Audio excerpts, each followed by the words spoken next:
mencari wajah Tuhan saat ini. Hanya dekat dengan Engkau, jiwa kami tenang. Hanya dekat dengan Engkau, hati kami terasa tenang.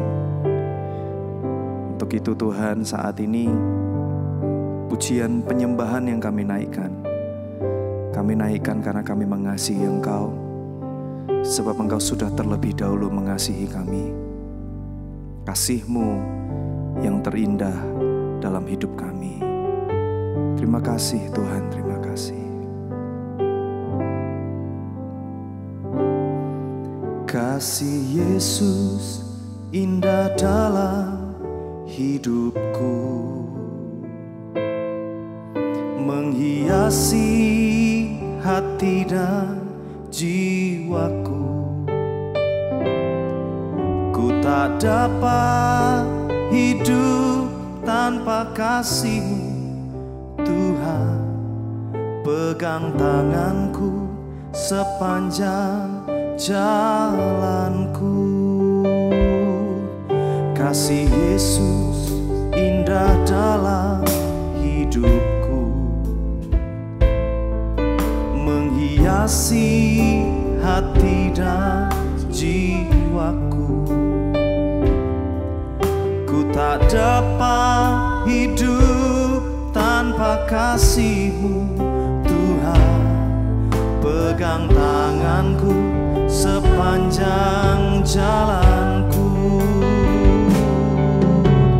Kasih Yesus mengalir dalamku seperti sungai yang tak pernah kering.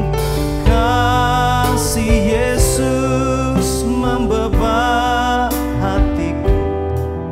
Dalam kasih-Mu ku merasa teduh.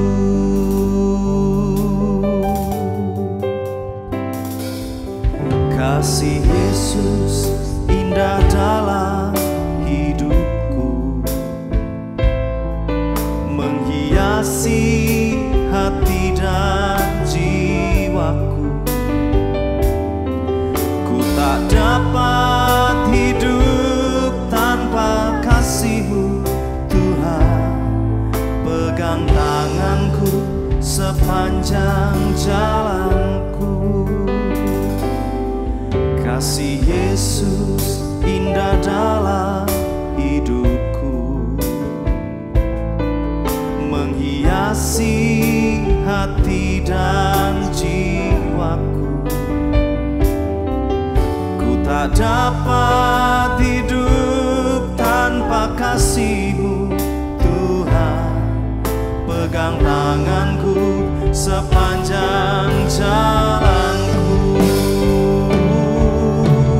Kasih Yesus mengalir dalamku seperti sungai yang tak pernah kering.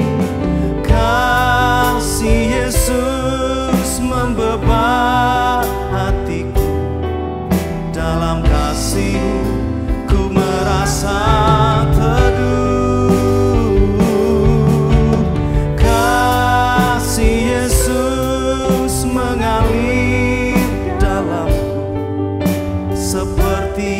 Sungai, ya Tuhan. Kasih Yesus, kasih Yesus membebas hatiku. Dalam kasih-Mu ku merasa teduh. Nyatakan kasih Yesus indah dalam hidupku. Kasih Yesus indah dalam hidupku, menghiasi hati dan jiwaku. Ku tak dapat hidup tanpa kasih-Mu, Tuhan. Pegang tanganku sepanjang jalanku. Kasih Yesus mengalir dalamku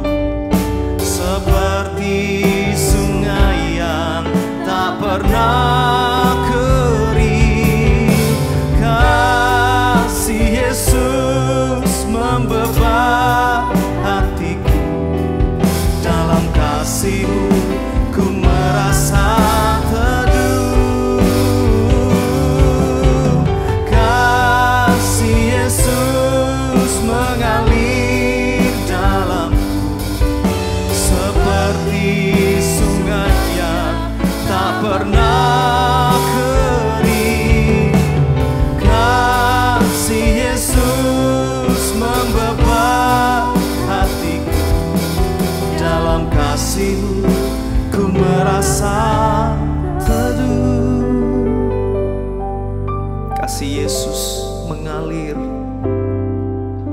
kasih Yesus mengalir dalamku seperti sungai yang tak pernah kering.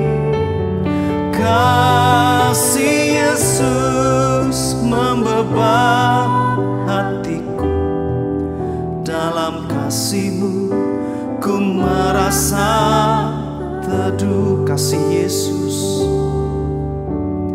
kasih Yesus mengalir dalamku seperti sungai yang tak pernah kering. Kasih Yesus membebas hatiku, dalam kasih-Mu ku merasa teduh. Oh, kasih Yesus mengalir dalamku seperti sungai yang tak pernah kering. Kasih Yesus membebas hatiku, dalam kasih-Mu. Oh, kasih Yesus, kasih Yesus mengalir dalamku seperti sungai yang tak pernah kering. Kasih Yesus membebas hatiku, dalam kasih-Mu ku merasa teduh. Dalam kasih-Mu Tuhan, dalam kasih-Mu ku merasa teduh. Oh, dalam kasih-Mu ku merasa teduh.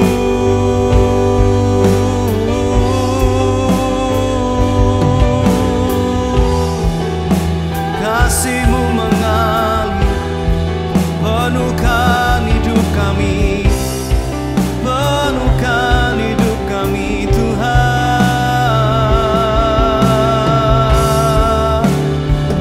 Kasih Yesus mengalir.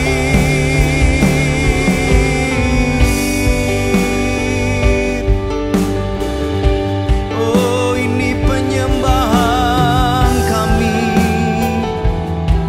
ini pujian dari hati kami Tuhan. Kami mengasihi-Mu, kami mengasihi-Mu. Oh, Yesus, Engkau Allahku, Engkau Tuhanku yang mulia, Engkau Allahku yang setia. Ini kami datang menyembah, kami datang menyembah.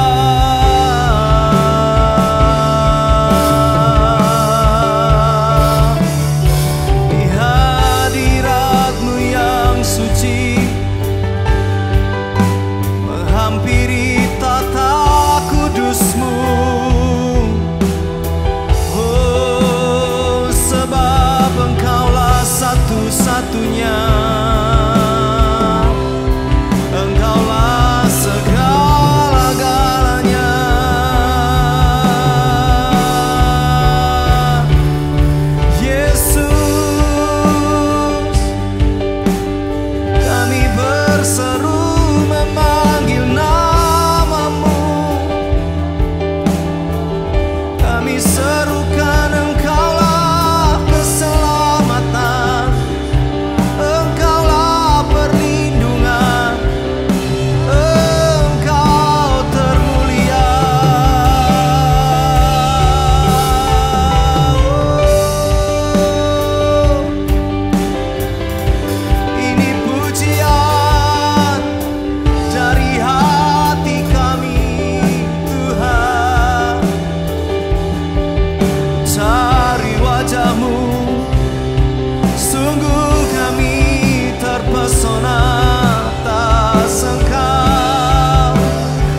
Engkau baik, Yesus Engkau baik.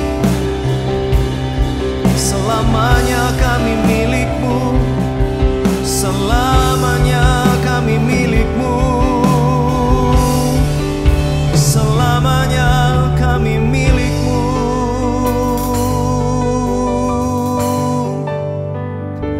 Ini pujian kami Tuhan, pengagungan kami bagi-Mu. Engkau layak disembah, Engkau layak disembah. Mari bersyukur buat kebaikan Tuhan. Engkau layak disembah, sebab hanya Kau satu-satunya. Hanya Engkau segalanya, tiada yang lain, tiada yang lain.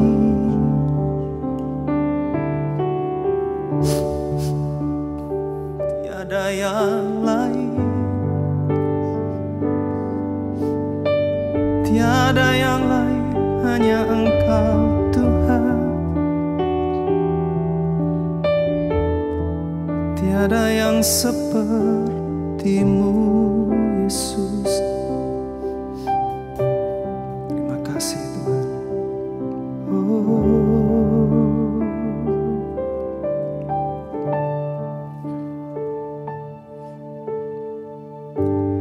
Tiada seperti Kau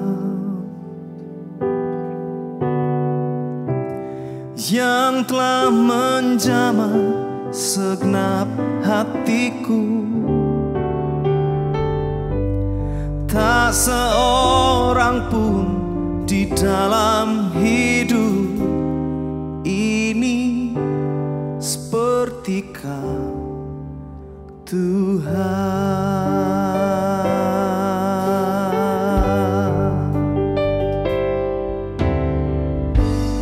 Tiada seperti Kau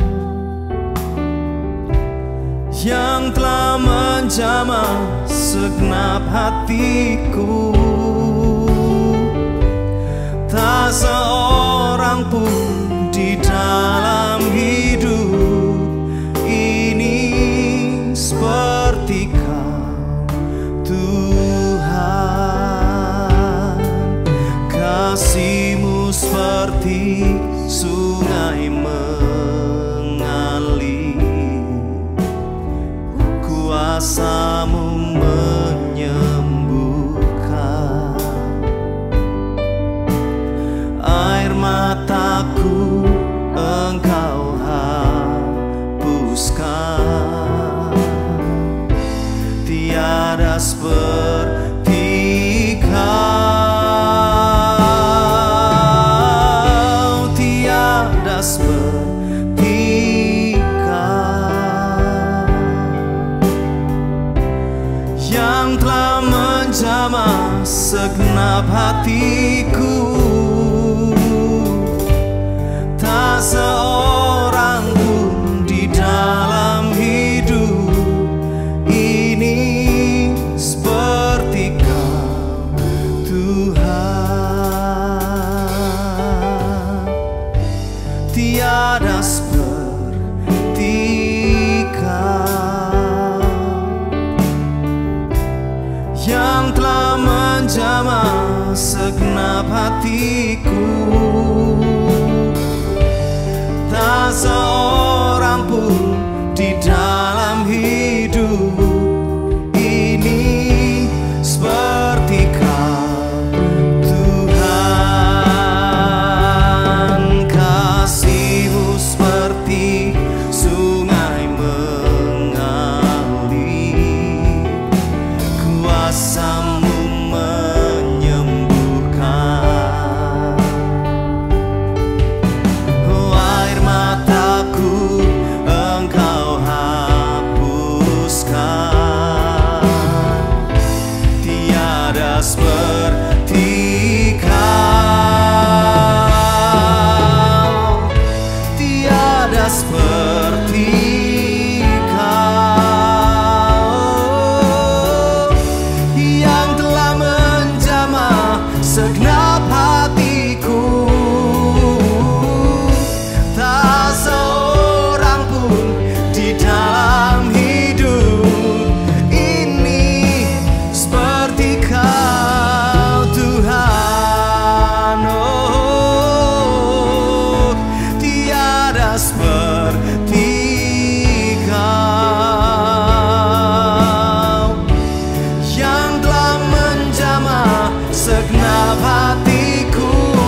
seperti Kau, yang telah menjamah segenap hatiku. Tak seorang pun di dalam hidup ini seperti Kau, Tuhan. Tiada seperti Kau, tiada seperti Kau, yang telah menjamah segenap hatiku. Tak seorang pun di dalam hidup ini seperti Kau, Tuhan. Dan tak seorang pun, tak seorang pun di dalam hidup ini seperti Kau, Tuhan. Tak seorang pun, tak seorang pun di dalam hidup ini seperti Kau, Tuhan.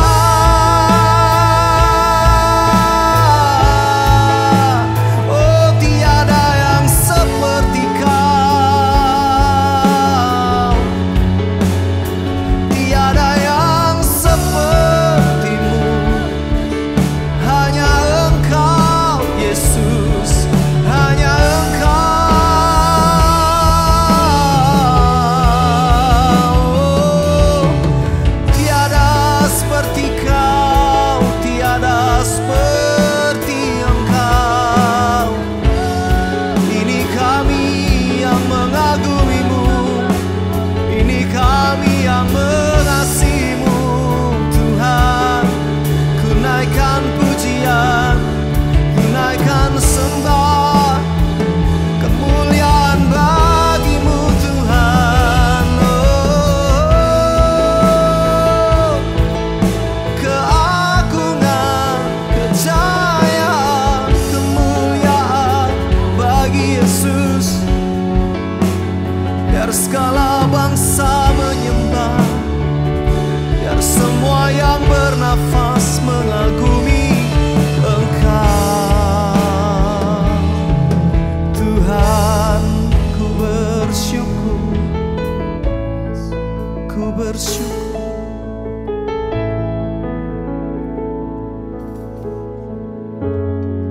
Ku bersyukur.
Dan pada saat ini saya ingin bicara tentang satu hal yang spesifik, yaitu ada doa yang mengubah keputusan Tuhan. Ucapkan sama-sama, doa yang mengubah keputusan Tuhan. 2, 3. Mungkin bagian ini agak membingungkan kita karena seolah-olah ada beberapa ayat yang bertentangan. Karena saya percaya kalau kita menjadi pembaca Alkitab yang baik, pasti kita mengerti ada satu hal yang kita pahami, bahwa satu ayat yang menyebutkan bahwa Tuhan kita itu tidak pernah berubah. Keputusannya mutlak. Nah, paling tidak kita membaca satu ayat firman Tuhan dalam Bilangan pasal yang 23 ayat yang ke-19. Mari kita baca dengan suara keras. 2, 3. Allah bukanlah manusia sehingga ia berdusta, bukan anak manusia sehingga ia menyesal. Masakan ia berfirman dan tidak melakukannya, atau berbicara dan tidak menepatinya? Saya mengaminkan kalimat ini karena firman Tuhan ya dan amin. Allah bukan manusia sehingga dia berdusta. Kalau dia firman, pasti dia akan melakukannya. Kalau dia berbicara, dia pasti menepatinya. Dan dikatakan Allah tidak menyesal. Tetapi kita membaca di bagian Alkitab yang lain bahwa berkali-kali Allah menyesal dalam setiap rancangan kecelakaan yang mungkin akan dialami oleh anak-anaknya. Paling tidak kita melihat ada satu peristiwa kota Niniwe, Nabi Yunus yang diperintahkan untuk memberitakan kehancuran Niniwe, dan kemudian Yunus akhirnya dimakan ikan karena mau lari, dan singkat cerita Yunus akhirnya memberitakan khotbah di Niniwe, dan di luar ekspektasinya ternyata raja, pegawainya, seluruh rakyat Niniwe semua bertobat. Bahkan raja menyerukan untuk berpuasa 3 hari 3 malam untuk seluruh manusia, bahkan hewan-hewan tidak dikasih makan 3 hari 3 malam. Sehingga Alkitab menyebutkan dengan jelas Allah menyesal untuk setiap rencana kehancuran yang terjadi, sehingga Allah mengubah keputusannya. Loh Pak, terus bagaimana hal ini bisa terjadi? Padahal Bilangan 23 ayat 19 berkata bahwa Allah tidak pernah menyesal untuk setiap firman yang dia sampaikan. Saudara, sebagai Allah, dia menyampaikan firman dengan pastinya, dengan sebuah ketetapan yang pasti. Tapi ingat, Allah kita bukan Allah yang robot. Dia Allah yang punya hati, dia punya pribadi yang bisa tersentuh oleh apa yang kita lakukan. Yang percaya katakan amin. Saudara, ada seorang hakim yang di sebuah kota, dan dia harus menghakimi anaknya yang jahat. Anaknya tertangkap berbuat jahat, dia nyuri, merampok, membunuh, dan akhirnya dihadapkan ke persidangan yang mengadili bapaknya sendiri. Dan di situ maka sang bapak memberikan hukuman sesuai dengan undang-undang hukuman yang ada di daerah itu. Maka dikatakan, kamu akan dihukum mati. Wah, orang teriak, bapak yang jahat, anaknya sendiri dihukum mati. Susah kadang orang menyenangkan semua orang ya. Kalau dia bebaskan, orang berkata hakim yang tidak adil, kan begitu kan? Maka, tapi inilah ketetapan. Hakim, sang bapak ini adalah hakim yang jujur. Dia berkata, saya tidak mengubah undang-undang. Dan saya berkata bahwa anak ini harus dihukum mati. Karena dia sudah melakukan kejahatan yang berakibat dia harus dihukum mati. Nah, hukuman mati di daerah itu adalah anak ini akan dibawa, orang narapidana ini akan dibawa ke tengah hutan, kemudian diikat di sebuah pohon, di mana hutan itu penuh dengan binatang buas, saudara. Dan orang berkata, jahat sekali si bapak ini ya. Kenapa dia tega melakukan ini kepada anaknya? Anaknya juga berontak, dia berkata, bapakku jahat. Waduh, dia kepahitan sekali dengan bapaknya.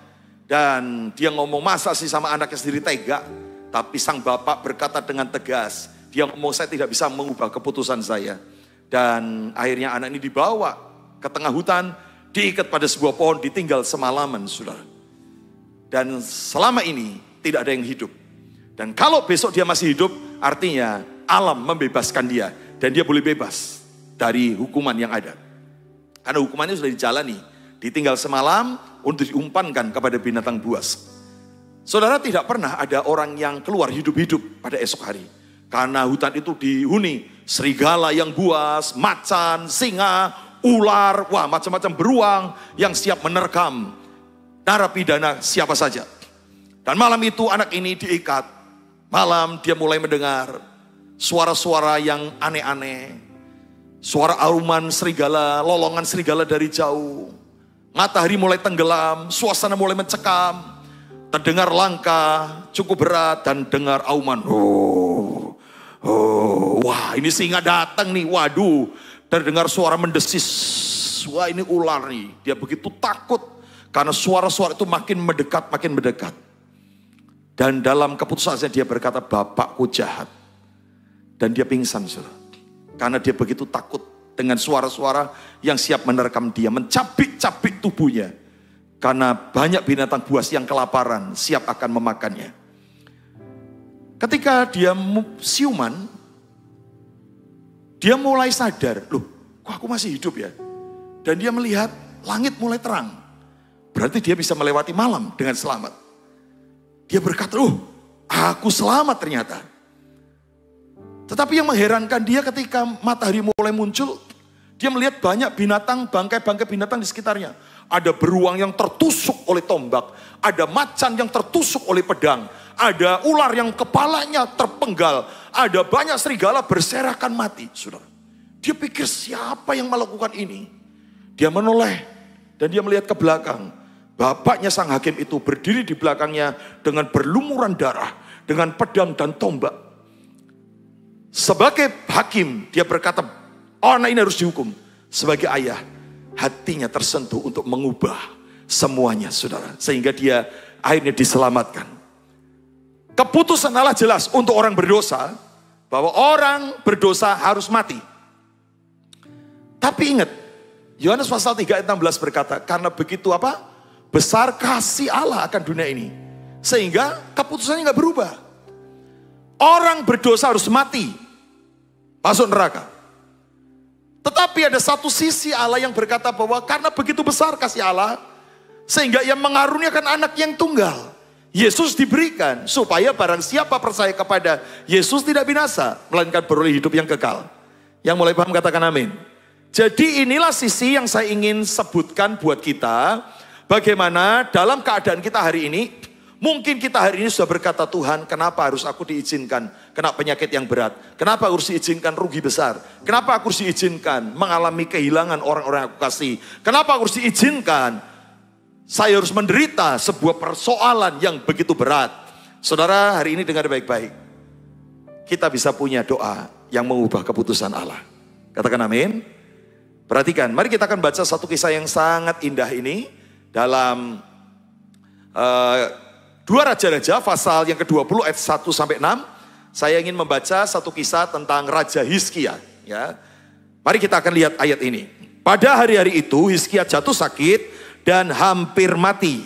Lalu datanglah Nabi Yesaya bin Amos dan berkata kepadanya, beginilah firman Tuhan, sampaikan pesan terakhir kepada keluargamu, sebab engkau akan mati dan tidak akan sembuh lagi. Perhatikan ya.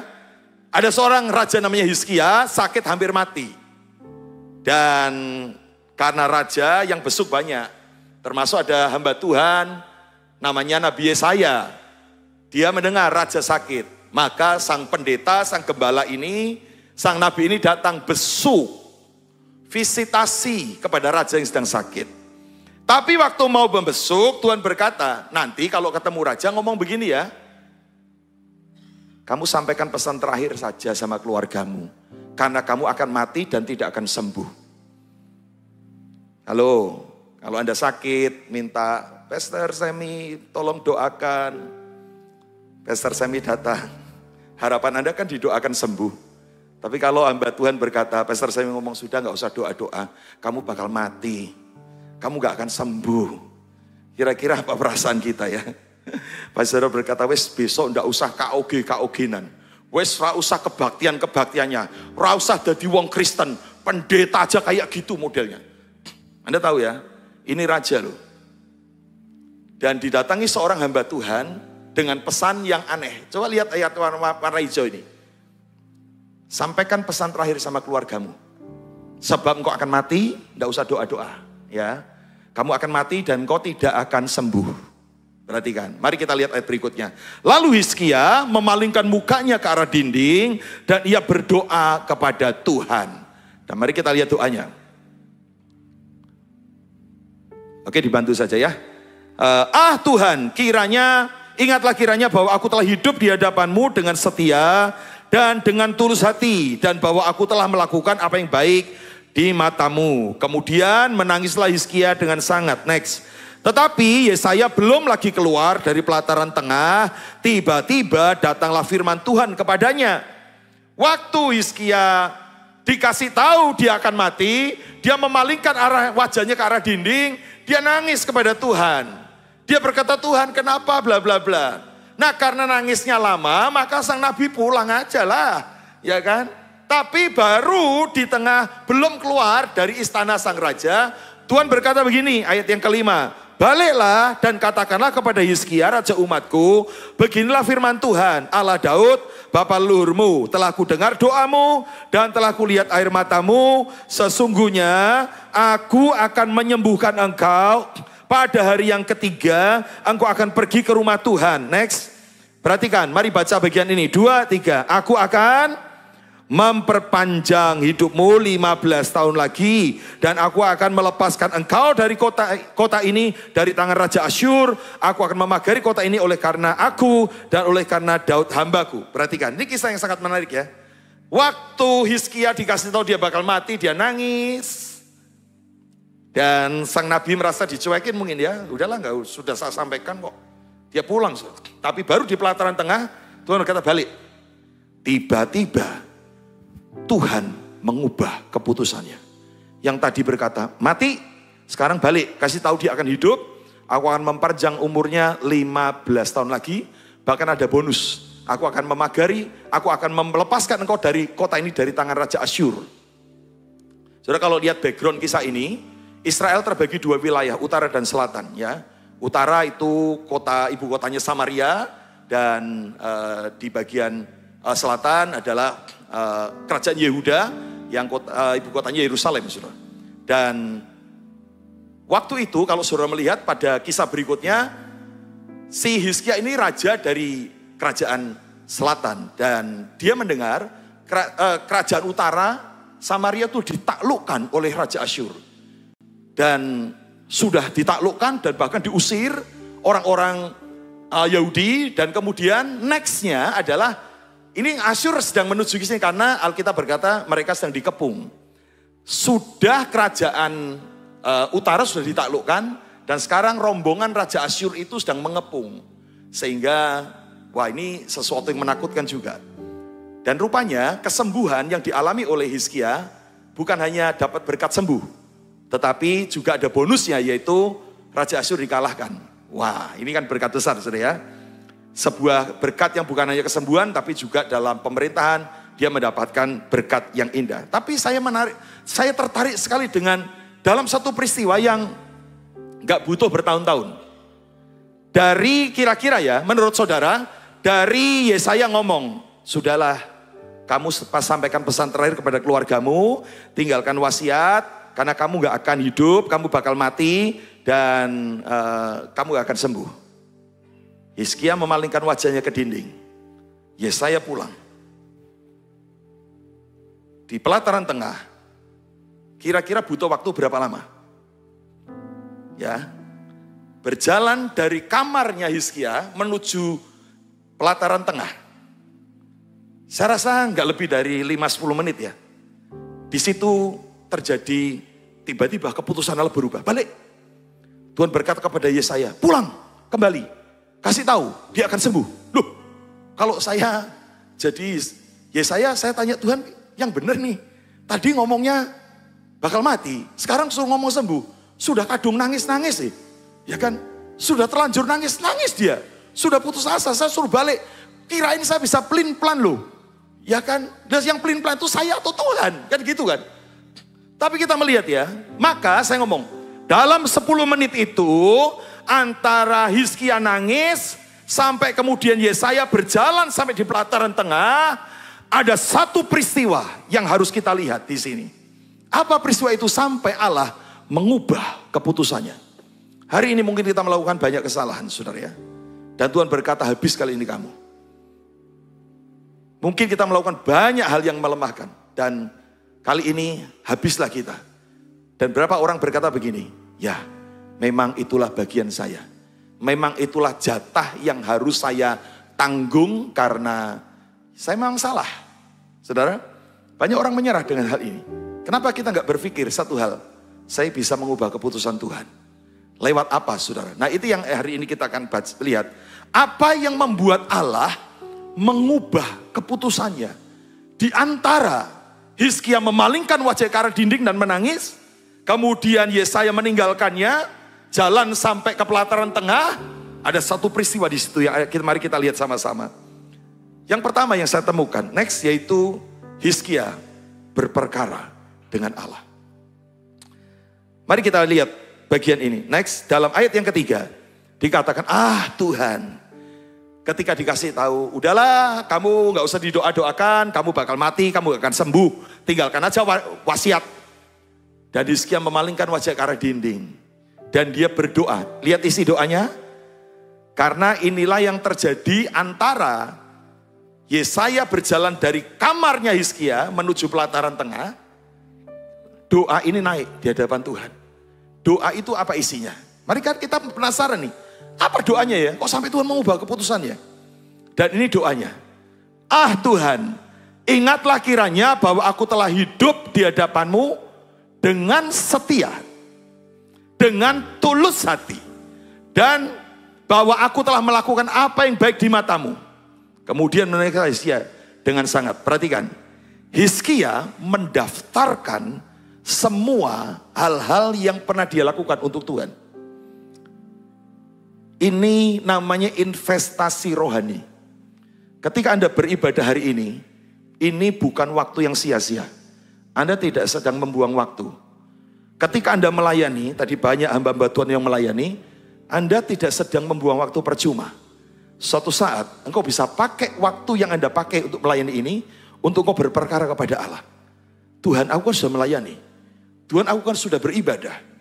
Bahkan ketika Anda memberi, menabur untuk persembahan bagi gereja ini, untuk program gereja ini, dengar baik-baik, Allah mencatat tuh. Hizkia diangkat menjadi raja umur 25 tahun.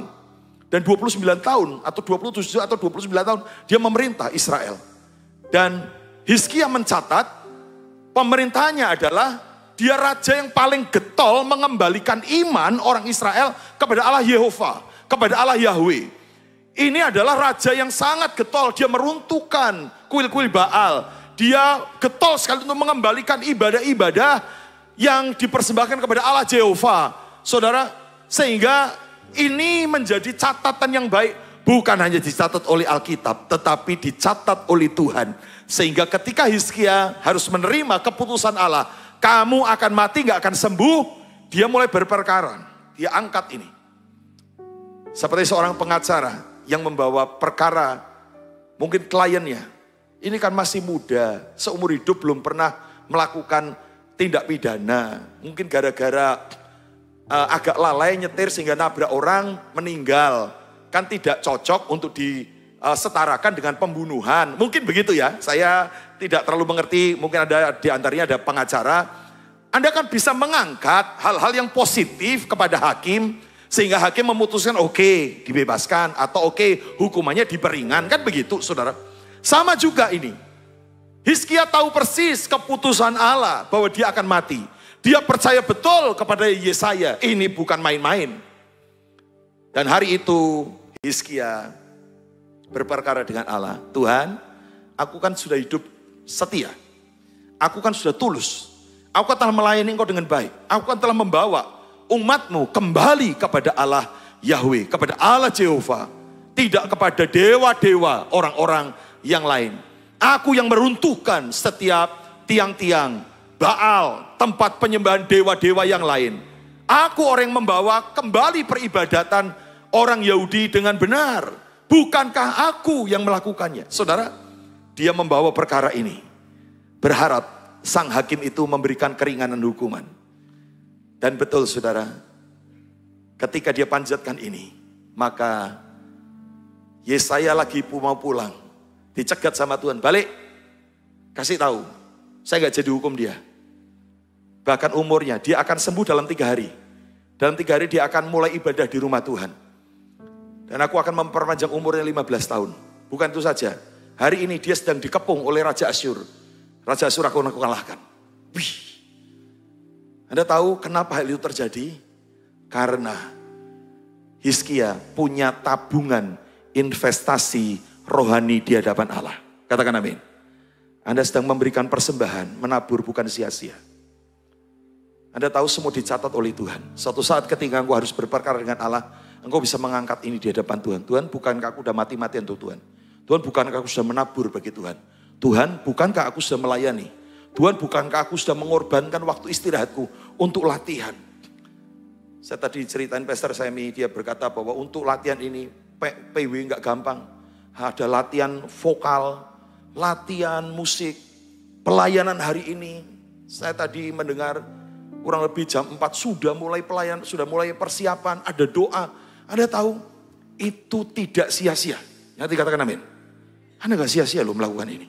Karena itu investasi. Suatu saat kita berperkara, Tuhan, kita nggak bisa, kita harus menghadapi masalah ekonomi, keuangan, sakit penyakit, masalah. Engkau bisa bawa ini di hadapan Tuhan. Tuhan, ini seperti pengacara ya, bawa hal-hal yang positif ini supaya sang hakim di atas segala hakim itu memberikan keringanan hukuman. Maka inilah yang harus kita miliki. Maka apa yang harus kita hadapi hari ini? Next, Raja Hizkia mengajukan keberatan akan keputusan Tuhan. Dia berkata, Tuhan, aku kan sudah setia. Tuhan, aku kan sudah tulus. Tuhan, aku kan sudah melakukan hal yang baik di hadapan Tuhan. Tuhan tahu apa yang dilakukan oleh Hizkia. Ketika dia baik, dia tulus. Sementara raja-raja Israel banyak yang mulai goyah imannya. Dia tetap jaga imannya untuk menyembah Allah yang benar. Nah hari ini, kalau engkau rindu mengubah keputusan Allah, engkau masih punya investasi rohani lo. Maka jangan sampai kita berkata, Tuhan, biarkan penyakitku sembuh. Terus apa yang mau engkau perkarakan? Seandainya ini Tuhan tanya, memangnya kamu melayani? Enggak, Tuhan sibuk, kerja terus, tidak ada waktu. Memangnya kamu pernah doa? Enggak, Tuhan, saya enggak biasa doa. Saya doa 5 menit udah ngantuk. Memangnya kamu udah melakukan menabur untuk pekerjaan Tuhan? Enggak, Tuhan, banyak kebutuhan yang saya harus tanggung. Saudara, apa yang bisa meringankan hidupmu? Kalau engkau mau ngalami mengubah keputusan Tuhan, engkau mesti punya investasi ini loh. Ya. Maka saya mau katakan buat para pelayan Tuhan di tempat ini, gak sia-sia ketika kita melayani. Mungkin orang tidak memperhatikan kita, tapi catatan itu gak pernah ada yang gugur sedikit pun dari catatannya Tuhan.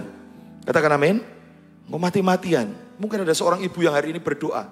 Setiap Sabtu, Jumat, Anda berdoa untuk ibadah, berdoa untuk pastor gembala di tempat ini, berdoa untuk ibadah. Anda tahu itu tidak sia-sia, saudara. Setiap hal yang kita lakukan secara tersembunyi untuk Tuhan, semua diperhitungkan Tuhan. Katakan amin. Suatu saat engkau bisa bawa ini untuk berperkara di hadapan Tuhan. Tuhan, aku kan sudah melakukan ini. Kalau boleh izinkan, aku lepas dari masalah ini.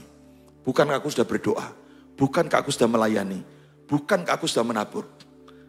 Ada banyak orang suka klaim janji Tuhan, tapi dia tidak pernah melakukan bagiannya. Ya, orang Kristen suka klaim janji Tuhan, padahal dia tidak melakukan apa-apa. Ada orang klaim janji Tuhan. Tuhan katanya kau akan membukakan tingkap-tingkap langit, mencurahkan berkat kepadaku sampai berkelimpahan. Kan engkau menulis itu? Iya sih, Tuhan berkata. Tapi baca ayat di depannya. Bawalah persembahan persepuluhanmu ke dalam rumah Tuhan. Maka ujilah aku. Bukan aku tidak akan membukakan tingkap-tingkap langit, mencurahkan berkat kepadamu sampai berkelimpahan. Kadang kita menuntut Allah melakukan bagiannya, kita nggak melakukan bagian kita. Kita suka klaim-klaim yang kita nggak pernah lakukan apa-apa. Dan itu nonsens sama sekali, saudara. Anda masuk rumah sakit, biaya tanggung 100 juta. Anda ke kantor asuransi dan berkata, tolong aku dibayarin. Katanya kan asuransi klaim. Coba lihat kartu asuransi langgananmu berapa? Namanya siapa? Oh enggak, saya enggak ikut asuransi di sini. Loh kenapa kamu klaim-klaim? Katanya asuransi bayarin rumah sakit, tapi kan kamu bukan nasabah di sini. Saudara, berapa banyak kita suka klaim yang gak jelas kayak gini, saudara. Klaim janji Tuhan, tapi kita gak melakukan apapun. Saya mau katakan ya, ketika kita melakukan sesuatu, ingat baik-baik, Tuhan pasti akan memperhitungkannya. Jangan suka klaim janji Tuhan, ya. Ketika kita nggak melakukan apapun, tapi kalau kita melakukan sesuatu untuk Tuhan, Anda bisa pakai inti untuk berperkara dengan Allah. Yang percaya katakan amin. Ada supermarket yang nulisi tulisan besar, dapatkan panci gratis. Ibu-ibu datang, minta panci gratis, minta panci gratis. Pegawainya ngomong, mana struk belanjanya? Saya nggak belanja apa-apa. Itu kan tulisannya dapatkan panci gratis. Nah ini kan biasanya bagian promosi nih. Tulisannya dapatkan panci gratis gede banget. Tapi ada tulisan kecil yang di bawahnya, fontnya terlalu kecil. Dibaca pun sudah tidak terlihat. Dengan berbelanja minimal 500.000 kan gitu kan. Itu kan bahasa promosi. Hadiahnya digede-gedein. Kitanya nggak pernah dapat bagian kita, saudara. Ibu-ibu datang menggeruduk. Supermarket itu minta panci gratis. Mereka tanya, sudah belanja belum? Nggak belanja. Baca itu dengan jelas. Dapatkan panci gratis, tulisan yang kecil dengan berbelanja minimal 500.000. Saudara, Anda bisa dapatkan berkat Allah ketika kita melakukan sesuatu. Dengan baik-baik, Anda bisa berperkara. Kalau engkau bertindak sesuatu, nggak bisa klaim-klaim seenaknya, saudara. Maka hari ini, mari kita belajar dari Hizkia. Ketika dia dikatakan, engkau nggak akan hidup, engkau akan mati, engkau nggak akan sembuh. Hizkia berpaling wajahnya ke dinding. Dia mulai datang pada Allah dan berkata, Tuhan, aku udah setia, aku udah tulus. Aku udah melakukan apa yang baik di mata Tuhan. Alkitab mungkin meringkas ini. Tapi kalau saya percaya dia mendaftarkan semua apa yang dia lakukan dengan merobohkan tiang-tiang Baal dan sebagainya. Maka ketika Hizkia menaikkan doa ini dinaikkan, itulah perjalanan Yesaya keluar dari kamarnya Hizkia. Dan rupanya Allah tersentuh dengan perkara ini. Maka Yesaya ngomong balik, saudara. Maka hari ini hidup ini kesempatan, saudara. Mumpung masih ada kesempatan, yuk kita melakukan investasi untuk kerajaan Allah. Katakan amin. Jangan hitung-hitungan sama Tuhan lah. Kalau saudara mau sungguh-sungguh sama Tuhan, engkau bisa pakai suatu saat untuk berperkara kepada Allah. Yang kedua, next. Apa yang terjadi ketika Hizkia mampu dengan doanya mengubah keputusan Allah? Nah ini dia. Hizkia berdoa dengan sungguh-sungguh. Mari kita baca ayatnya. Kembali di ayat yang ketiga, bagian terakhir. Tuhan, ingatlah kiranya bahwa aku telah hidup di hadapanmu dengan setia dan dengan tulus hati. Dan bahwa aku telah melakukan apa yang baik di matamu. Dia berperkara kepada Tuhan. Dan kemudian ayat berikutnya, ayat warna hijau, baca sama-sama, 2, 3. Kemudian menangislah Hizkia dengan sangat. Ini adalah bentuk doa yang sungguh-sungguh. Next. Hizkia tidak hanya berdoa, tapi ketika dia memalingkan ke arah dinding, dia mulai doa dengan sungguh-sungguh. Buktinya dia menangis. Menangis adalah bukti kesungguhan dalam doa. Ingat Hana yang disakiti oleh Penina, madunya, karena dia mandul tidak bisa punya anak. Ketika dia menangis di hadapan Tuhan, minta anak sama Tuhan, dia doa nangis. Sampai Imam Eli berkata, kamu mabuk ya? Enggak.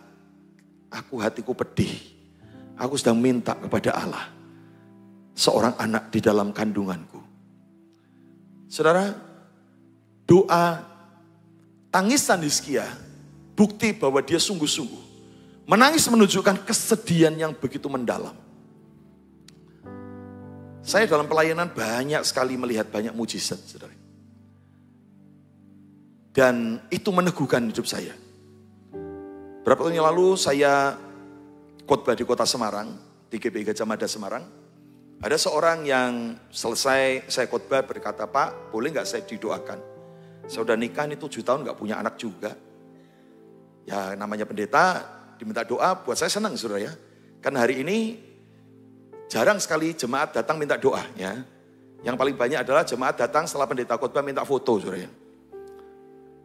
Bukan minta doa ya. Ada sedikit pergeseran ya. Dan saya ngomong, aduh jarang nih, bolehlah saya doakan. Tuhan, suami istri diberkati, pernikahan mereka sudah 7 tahun Tuhan gak punya anak. Dan saya ngomong kami punya jam-jam doa, kamu bisa ikuti secara online. Dan saya bagikan link kepada dia, dia ikut saudara. Berapa waktu yang lalu saya mendengar dia ngomong, Pak, tadi dalam ibadah doa Pak, saya doa nangis. Saya berkata belum pernah. Saya pertama doa sama Tuhan merengek-rengek. Tapi setelah 3-4 tahun saya gak punya anak, saya mulai lemah. Saya pikir mungkin memang Tuhan gak kasih anak. Dan dia mulai doa. Saya ngomong, saya bukan gak doa Pak, saya tetap doa. Tapi doanya ya sambil lalu. Ya kalau Tuhan mau kasih, ya kasih. Gak ya enggak, gitu aja ya. Karena dia mulai bisa menerima itu saudara ya. Tapi tadi Pak Tony doa, khotbah, saya mendengar bahwa saya mungkin bisa ini untuk melakukannya. Dan saya mulai doa dengan sungguh-sungguh. Saya bergandengan tangan dengan istri dan menangis untuk minta belas kasihan Tuhan. Saudara, dokter sudah berkata kamu gak bisa punya anak. 7 tahun saudara. Sudah cek berkali-kali di dokter Semarang dan gak bisa punya anak. Dan berapa waktu yang lalu setelah kami doa sekian bulan, dia kabarin saya, Pak doakan ya. Istri saya terlambat haid dan kami sudah cek. Kayaknya ada isinya Pak. Wah, puji Tuhan. Dan kami doakan ya, kami doakan terus. Sampai suatu kali saya terima hampers dikirim dari Semarang. Saya mau siapa kirim hampers ini ya? Ada makanan, ada ini dan itu ya. Satu paket. Saya lihat, oh orang ini, dan ternyata saya lihat di WA dia nge-WA saya belum kebaca. Dia ngomong, Pak Tony terima kasih ya. Kalau Semarang tolong mampir, anak saya sudah lahir. Dan ya ini hampers lah, sekedarnya untuk mengingat bahwa kami ini adalah orang yang mengalami mujizat. Orang ketika doa sungguh-sungguh, itu bisa mengubah keputusan Tuhan loh. Maka kalau hari ini engkau sedang mengalami masalah yang serius, maka saya katakan, seberapa jauh kita punya kehidupan doa yang sungguh-sungguh. Apakah doa kita menjadi doa yang sambil lalu saja? Apa kita doa menjadi doa yang ya syarat aja lah, orang Kristen kan harus doa, ya kan? Tapi enggak sungguh-sungguh menggumulinya di dalam doa. Saudara, Yesus memberikan teladan doa yang sungguh-sungguh. Di Taman Getsemani sampai bukan hanya air mata, tapi keringatnya mencucur seperti darah. Saudara, begitu luar biasanya doa itu harus dilakukan dengan sungguh-sungguh saudara. Maka saya akan tantang saudara hari ini. Maukah untuk masalahmu yang besar, engkau mau doa sungguh-sungguh. Tadi pagi saya sampaikan satu hal. Untuk masalahmu engkau hanya butuh bayar listrik. Karena engkau gak punya uang. Kalau engkau gak bayar listrik, listrikmu diputus. Tagihannya 300 ribu. 200 ribu sampai 300 ribu. Saya percaya Anda doanya pasti sepintas lalu. Tapi kalau saudara mungkin dihadapkan kebutuhan sampai puluhan juta. Harus bayar anak sekolah, kuliah. Bayar ini dan itu. Sampai puluhan juta. Saya percaya doa Anda gak 5 menit. Doa Anda pasti sungguh-sungguh. Mungkin ambil waktu khusus doa puasa. Betul ya? Karena seringkali kalau kami doa nih di jemaat ada doa pelayan Tuhan. Nah seringkali ada, ya ini tidak menjadi lemah buat saudara ya. Tapi saya suka bercanda. Kalau jemaat kan tahu saya suka guyon ya. Kalau ada jemaat tiba-tiba muncul. Ini jemaat kalau ada doa nggak pernah nongol. Ya kan? Nggak pernah muncul. Tapi tiba-tiba dalam doa pengerja, menara doa pengerja, dia tiba-tiba muncul doa. Saya kan kalau doa kadang ngelirik, melek gitu ya. Tak lihat, wih datang. Besoknya datang lagi. Pertanyaan saya si template ya.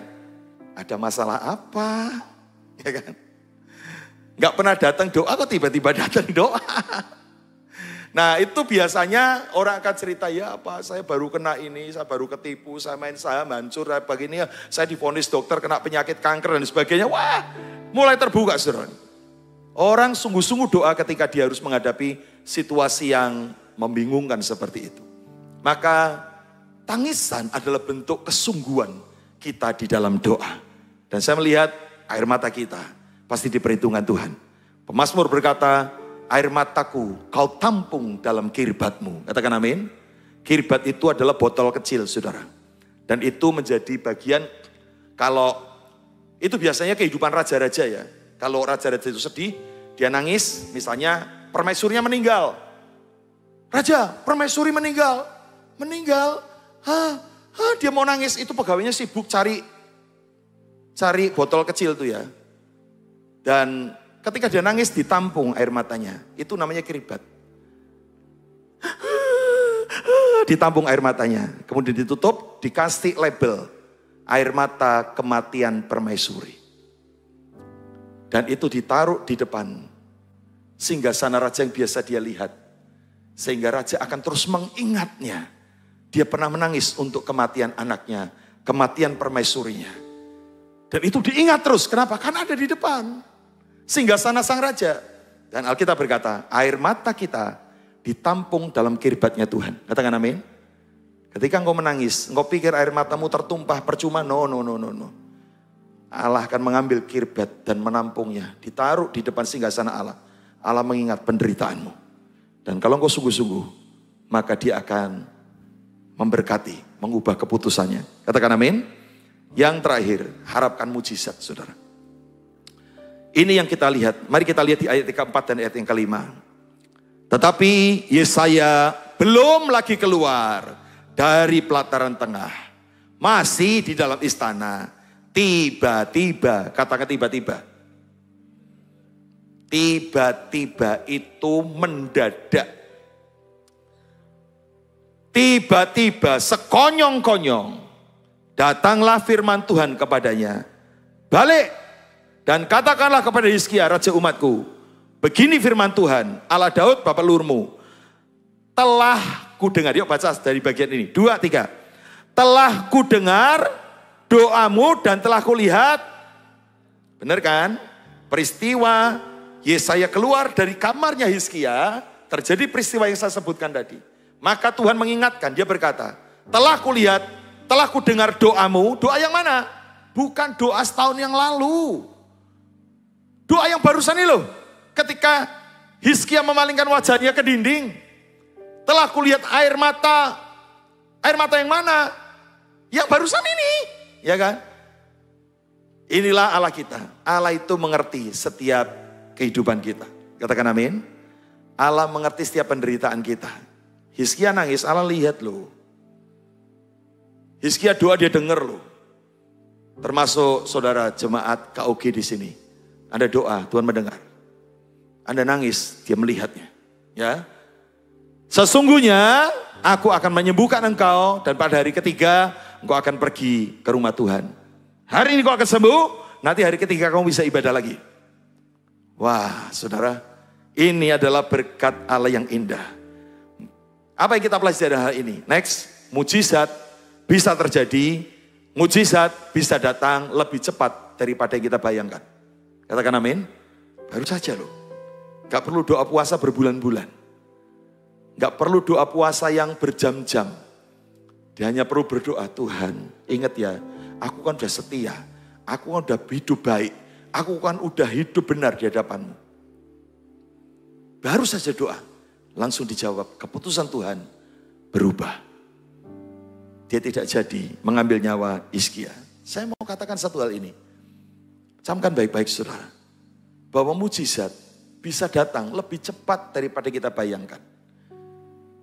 Karena Allah itu berdaulat atas keputusannya. Katakan amin.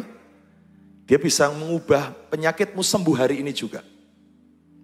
Orang berkata penyakitmu itu kalau sembuh mungkin butuh waktu lama, 3 tahun, 4 tahun. Tapi kalau saudara kita bisa percaya sebuah kalimat dari Tuhan, kun fayakun, celing jadi. Saya percaya Allah kita juga bisa berkata, jadilah kau sembuh, ting jadi. Katakan amin. Jadilah kau diberkati, selesai, saudara. Mujizat bisa datang lebih cepat dari kita bayangkan. Anda hari ini berdoa untuk masalahmu. Perjalanan pulang ke rumahmu, di perjalanan kau bisa ngalamin mujizat. Katakan amin. Ini yang saya ingin bagikan kepada kita. Keputusan Allah bisa berubah. Tapi ingat, syarat-syarat tadi harus terpenuhi. Dan saya ingin membagikan satu hal yang terakhir. Bukan kuat dan hebat kita. Tetapi ini yang kita sedang kejar. Next, yaitu namanya belas kasihan Tuhan. Belas kasihan Tuhan. Itu yang memungkinkan Tuhan mengubah keputusannya. Yang Anda kejar bukan tangan Allah penuh dengan berkat. Yang Anda kejar bukan sekedar mujizatnya. Yang hari ini menjadi sasaran doa kita adalah hatinya Tuhan yang penuh dengan belas kasihan. Katakan amin. Engkau berperkara, hati Tuhan tersentuh, berubah. Saudara, ini bukan sesuatu yang kita, bukan karena kuat dan hebat kita. Engkau gak bisa berperkara sehebat apapun. Tetapi kalau belas kasihannya tidak tersentuh, gak akan ada perubahan. Maka sasaran kita hari ini adalah bukan tangan Allah yang penuh dengan berkat, tetapi hati Tuhan yang penuh belas kasihan. Amin. Berapa banyak orang Kristen hanya fokus dengan tangan Allah yang penuh dengan berkat, tapi lupa dengan hatinya. Kau fokus berkat. Tapi kau lupa hidup menyenangkan hati Tuhan. Kalau hati Tuhan disenangkan, kau datang kepada Tuhan, maka lihat ke depan. Dia akan memelukmu dengan tangan yang penuh berkat. Amin. Kalau hati Tuhan disenangkan, belas kasihan Tuhan disentuh, dia akan memelukmu dengan tangan yang penuh berkat. Bukan tangan penuh berkat fokus kita, tapi hati Tuhan. Katakan amin. Maka senangkan hati Tuhan lewat hidupmu hari ini. Jangan anggap enteng hal-hal rohani. Doamu diperhitungkan Tuhan, pelayananmu diperhitungkan Tuhan, taburanmu diperhitungkan oleh Tuhan. Doa-doamu diperhitungkan Tuhan. Yang percaya katakan amin. Amin, itu firman Tuhan. Mari kita datang kepada Dia. Haleluya. Penolong yang selalu setia, memenuhi keperluanku. Tak pernah Dia mengecewakan. Yesusku tak pernah gagal. Segala perkara dapat ku tanggung di dalam Dia yang memberi kekuatan. Tuhan Yesus penolong dan sahabat, tetap percaya Tuhan setia.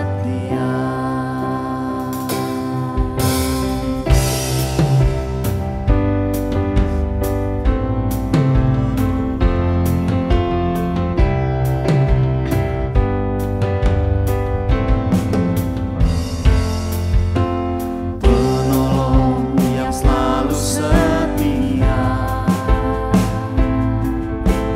memenuhi keperluanku.